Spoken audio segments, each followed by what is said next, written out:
I too was listening. You said that you will serve the people of Kenya and the Republic of Kenya. Abrake, please serve the people of Kenya and the Republic of Kenya.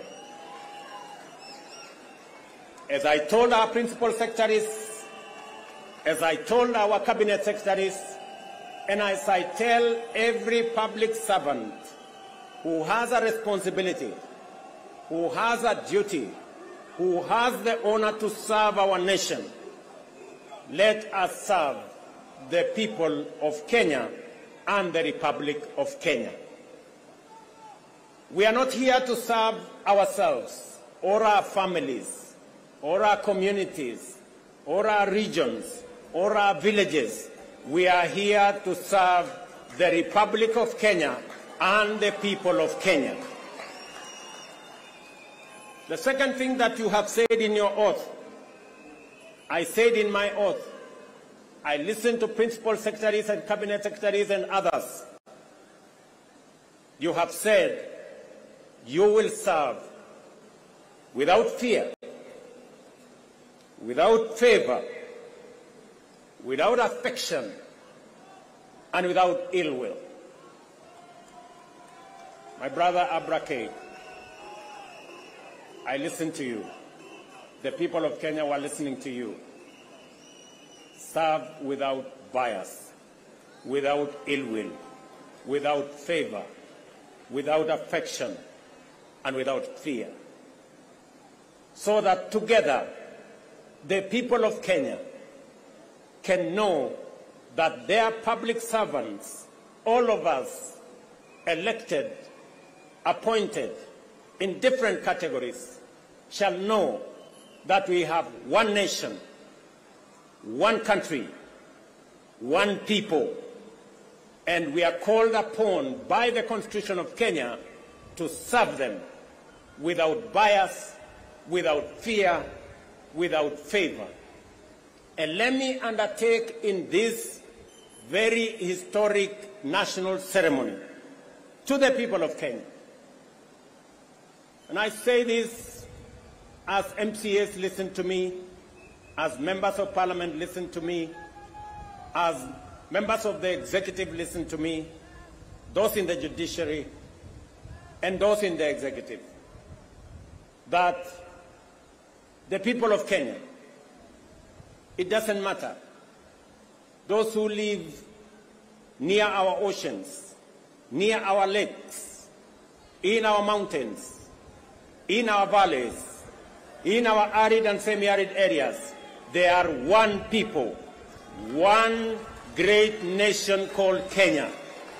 And I want to commit, pledge, and undertake that we will serve the people of Kenya equally, and no part of Kenya, no community in Kenya, no section of Kenya, no region of Kenya shall be left behind. We are going to work together. I say this to our representatives.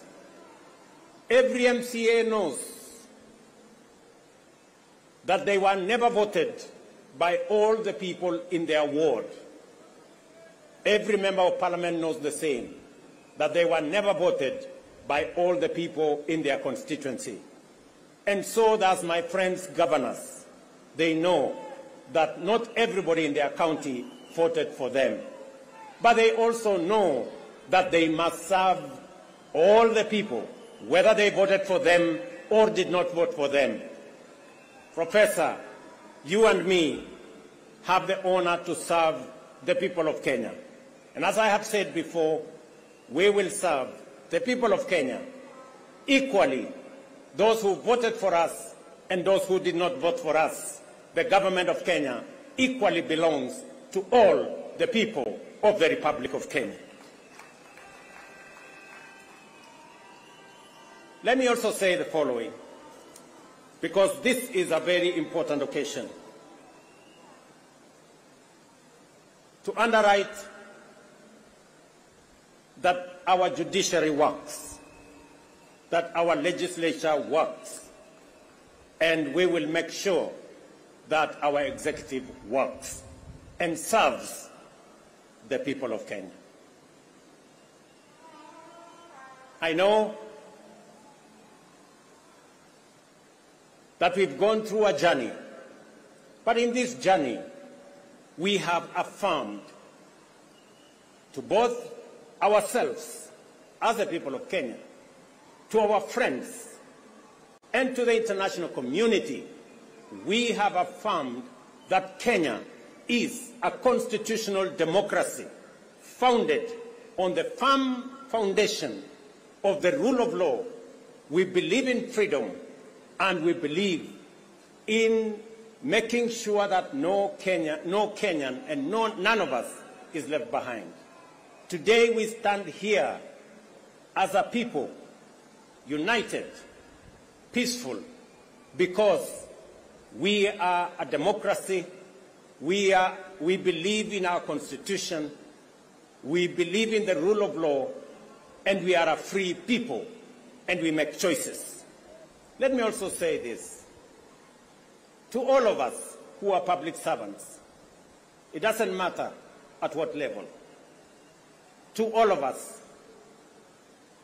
we are reminded on this very historic day that we serve at the pleasure of the people of Kenya, and we serve under the provisions of the law and the Constitution of the Republic of Kenya. And that none of us, irrespective of the office we hold, is greater than what our Constitution says. We must obey, we must submit to the law and to the Constitution, because that is what makes us a nation. Let me say this as I conclude. We have made strides as a nation. Today, our savings as a percentage of our GDP is growing. We have changed and we have transformed our education system. Today, we have more teachers. We just announced another 20,000 teachers. We have a new funding model that is student-based.